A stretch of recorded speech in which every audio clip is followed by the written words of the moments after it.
Pinabulaanan ni Senator Antonio Trillanes IV na siya ang nasa likod ng viral video ni alias Bicoy na nagsasabing sangkot umano sa operasyon ng iligal na droga ang presidential son at dating Davao City Vice Mayor Paulo Duterte.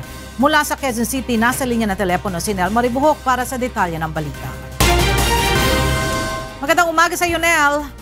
Kailan napunta ng pahayag si Senator Antonio Trillanes IV kaugnay ng alegasyon na siya ang nasa likod ng recorded video ni alias Bicoy na nakapost sa social media.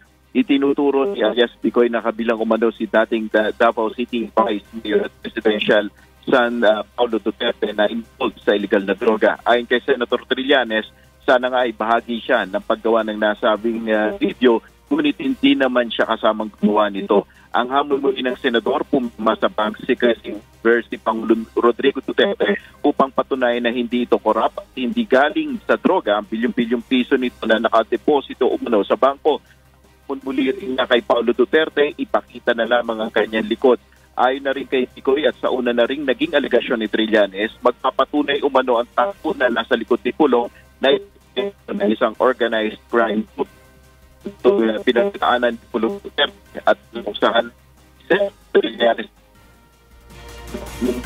yung viral video. Maraming salamat, Nel Maribuhok, live mula sa Quezon City.